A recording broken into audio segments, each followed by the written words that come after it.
Hey guys, I did my thing again and I went on Pango and stalked my favorite seller on there, and she had some excellent books up on sale again. It was again historical romances, because that's usually what I buy off of Pango. I buy a lot of things, and if I'm looking for something specific, I always check Pango first. But I tend to buy my historicals there because they're usually $1.25 to $1.50 each. So I go there, and then there's one specific seller who's been slowly putting her collection up over like the last year and a half, I guess. So I've been buying from her a lot, and my cat decided she wants attention. Okay, but I purchased again from her. I have linked her in the description in the past, I think, in one of my last videos. So you can go check those. It was one of the book hauls, the historical romance book hauls. So there's that. I did link. I don't really want to go searching for the link again. So the first thing, I'm not going to show the box because my address is plastered on the box. So, but I'm not even sure how many books I ordered. Honestly, I just clicked until it looked good, and I spent about $20. She sent me an extra little goodie, which is this bookmark, and it is beautiful, and I love bookmarks. I love collecting bookmarks. I have a little mug here on my shelf with bookmarks in it. It has that, where that thing is dangling next to Oogie Boogie. But that's where I keep my bookmarks. So this is going to go there. For the next thing. 7 of these books. Ooh, I don't know why it's like that. I'm sitting on the floor in front of my shelves in the living room, so there's that. 7 of these books do have a step back, so I will go ahead and show the step backs, and we'll read what the books are about. So this video might be a little longer if you're interested in that. We'll see. I have no idea what these books are about. I just bought them based on the cover, so because I do that.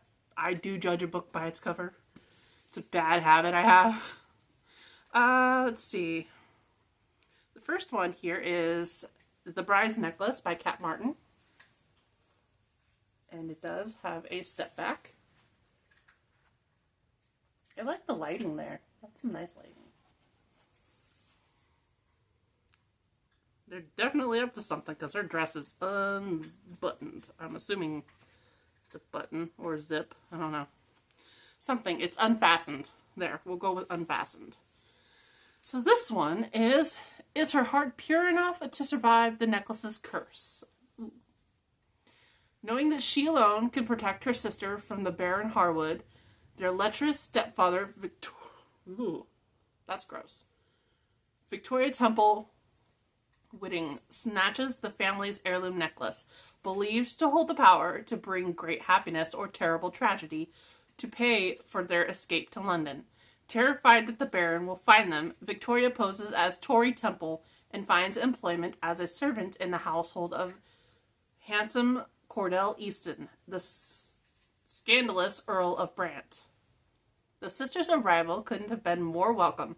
In need of a new mistress, Cord turns to Tori, whose wit and intellect intrigue him. But when the Baron discovers the girl's whereabouts, Cord learns Tori's secret, her noble birth. Furious that he has compromised the daughter of a peer, Cord must decide, marry Tori and keep her safe, or allow his stubborn pride to deny his heart. So that is The Bride's Necklace.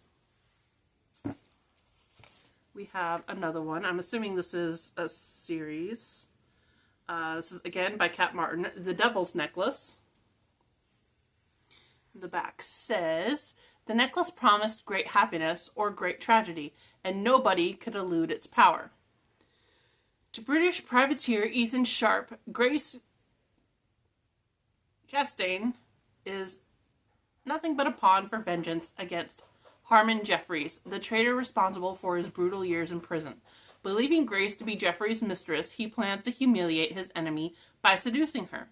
Grace fears her priceless heirloom necklace has begun to live up to its curse when Captain Sharp makes her his prisoner aboard his schooner. Defiantly, she resists his coarse advances and suspects there is more to his complex sea captain than his brooding anger and silent accusations. But Ethan quickly realizes that she is not the wicked woman he imagined her to be.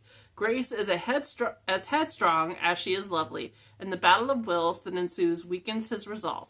Now Ethan must decide. Can he settle the demons of his past and follow the destiny his heart commands? This one does have a step back as well. Oh, I love that dress color. That is a beautiful dress color. I like the backgrounds on these ones. They did a really good job with the backgrounds. I'm all for a little bit of mysticality, a little bit of magic in these books. So, cursed jewelry, bring it on. Let's see. Julia London, The Perils of Pursuing a Prince. This is part of The Desperate Debutantes. It does have a step back. And the back says, Lady Greer Fairchild's only hope of avoiding marriage to the first bidder lies in journeying into the untamed Welsh countryside in search of an inheritance she's not sure even exists, one reportedly controlled by Roderick Glendower, Earl of Randor, also known as the Prince of Powys. Rumor has it that the prince is rough, ruthless, even a murderer, but Greer never imagined that the brute would refuse to let her leave his remote castle until she has proven her identity, or that she would find herself powerfully attracted to this passionately virile man whose gruff demeanor belies a proud and sensual nature. The further Greer falls under his spell, the more determined she becomes to unravel the secret of her Welsh heritage and the mystery surrounding the dark prince who dares to become his wife and princess. You'll notice sometimes I stumble over some words. My brain will sometimes be like, are you saying it right? Are you saying it right? My brain go bleh. At least I'm not saying hyperbole when I mean hyperbole. Again, Julia London.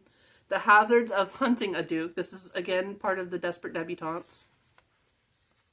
That's what this one looks like. Did I show this one? But, yeah.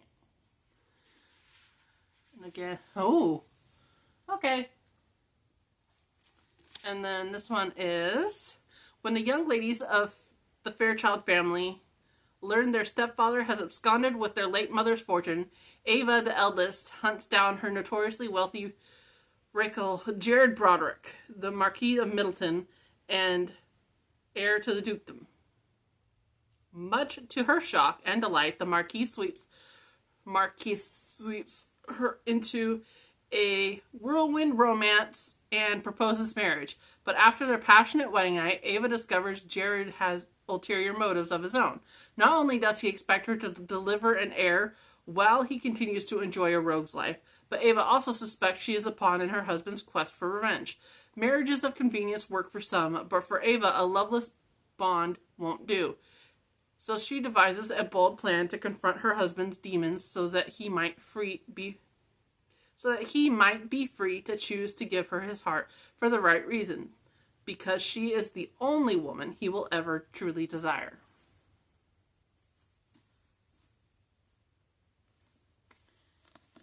If a man did that to me, I'd put a hurting on him. Just saying.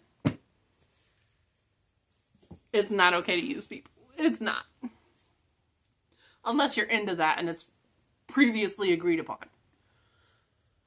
Cat Martin, Innocence Undone. This one has a double page step back. It's very pretty. Let's see. An irresistible beauty. My words don't want to work. An irresistible beauty with a turbulent past. A passionate lord with an elegant future. A longed for love that burns for all eternity. Jessica Fox wasn't always the beautiful, composed young woman who was the toast of the London ton. Born in poverty, Jessica wandered the streets until fate found her a guardian in the aging Marquess of Belmore. Now it is fate she tempts with her longing for the Marquess's son, the Agorant and Hampson Captain Matthew Seaton. I don't like the way this is punctuated. Like, these are my brain. Upon his return from the sea, Matthew is forced to confront the sensuous beauty he believes has set her sights on the Belmore title. Though his mind tells him to beware, his blood boils with thoughts of luring her into his bed. To win his love, Jessica will do anything, but when desire flames and the dark shadow of her childhood lengthens, she risks everything she has dreamed of in a dangerous dance of denial. I'm not sure how much I'll like this one.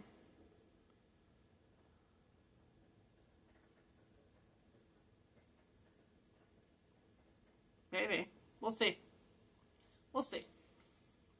I might like it. We will see. It's pretty. So, we have The Beloved Scoundrel by Iris Johansen. This is a very pretty and reflective cover. We do have... Step back. Okay, let's see. She was a hostage torn between passion and loyalty. Mariana Sanders realized she could not trust this dark and savagely seductive stranger who had come to spirit her away across the sea. She possessed a secret that could topple an empire, a secret that Jordan Draken, the Duke of Cameron, was determined to wrest from her. In the eyes of the world, the Agorant Duke was her guardian, but they both knew she was to be a prisoner in his sinister plot, and a slave to his exquisite pleasure. He was the fabulous rake they called the Duke of Diamonds. For years, brilliant, deadly Jordan Draken has schemed to destroy the emperor who threatened everything he valued most in the world. Now that he's held this defiant woman who was the key to his final triumph, he felt a fierce sense of satisfaction and the first stirring of desire. She was the only supposed to be a pawn in his plans, but once alone with his captive, Jordan realizes she was a prize he could never surrender. I'm going to enjoy this one. This one is going to be so good. I'm so excited. 3 more. Ooh, this is going to be a long video. Iris Johansen, The Tiger Prince. Tiger, tiger, burning bright. In a locked room of shadows and sandalwood, Jane Barnaby first met the wickedly disturbing man whose searing blue eyes and brazen smile seemed to read her deepest desires. A man who exuded the mystery and danger of exotic lands. In this mesmerizing presence, Jane found herself instantly transformed from a hard-headed businesswoman to a willing slave of a passion she knew she must resist. In the forests of the night, a man of sinuous grace and smoldering sensuality, adventurer Ruel McLaren brought the independent beauty back to his native Scotland to spin a web of revenge. But once at Glenclaren Castle, he found it ever harder to play the unforgiving captor to his woman who touched his heart and made his blood run hot. There is no step back, but it is a lovely book. This one is Lion's Lady by Suzanne Barclay. It's part of one of the series I have down here. It is a Harlequin. I really like the ones that are like this, that have the spines that look like this with that mark. They're just very clear and small. I like collecting these because these are the ones my grandmother collected. A broken promise, a binding vow. Verena Gunn was ever ruled by these echoes from the past to protect her son and safeguard his future. But the past was now embracing her in the very present form of Lyon Sutherland, the Highland laird who alone could storm her defenses and besiege her cloistered heart. Though hailed as a broad warrior, Lyon Sutherland was nearly undone when his bonny Rowena wed another, but now the fates had reunited them, and he'd be damned if anything, even the protests of the lady herself, would destroy their newfound chance at love. Very good. I'm excited. I have several books. I think that's part of a series. I have several of them. They're down there. I actually think I already have that one. I do. So I have 2 copies of this. Hey, Sock, you want to read it? Do you want to read this book? I'll send you one. I've got 2 copies now. I didn't know if I had it or not, so I ordered it just in case I didn't feel like getting out of bed to check. Another one of those, Cat Martin, The Handmaiden's Necklace. That's what this looks like, and this one does have a step back. Again, with the very beautiful backgrounds. Okay, let's see. With this, another cursed necklace, let's see. Can a necklace hold the power to right a love gone wrong? 5 years ago, Raphael, Duke of Sheffield, believed he was betrayed by the woman he loved, and the pain haunts him still. When Rafe discovers that he was cruelly tricked and that Danielle Duval was never unfaithful, he's desperate to win her back. But Danny is already on a steamer bound for America to marry another man. Impulsively, Rafe follows her and trapping her in a compromising situation quickly makes her his wife. Promising her that with time he can prove his love and win her trust, Rafe presents her with a stunning necklace rumored to hold great power. As much as Danny wants to believe it can right the wrongs of the past, she fears there is one truth it cannot conceal, a truth that could cost her the second chance with Rafe, the only man she has ever loved. So I got 3 of these. I wonder how many there are. I'm going to have to look. Is there a list? Usually there's a list. Nope. The Handmaid's Necklace, the Devil's Necklace, and the Bride's Necklace. So I have all 3 of those. Awesome. So that is all of the books that I ordered. I am excited to read some of them. Well, really all of them, but they should all be very good. I am going to have fun trying to figure out where I want to put those. But that's a problem for another day. So I hope you guys enjoyed this video. This video is like 18 minutes long. If you have any comments, questions, leave them below. Let me know if any of you have these books or if you would like to read them or have read them. Let me know what you think. Just avoid spoilers, please. Please and thank you. Thank you guys for watching. I hope you guys have an excellent day. Have a good day's reading. Bye-bye.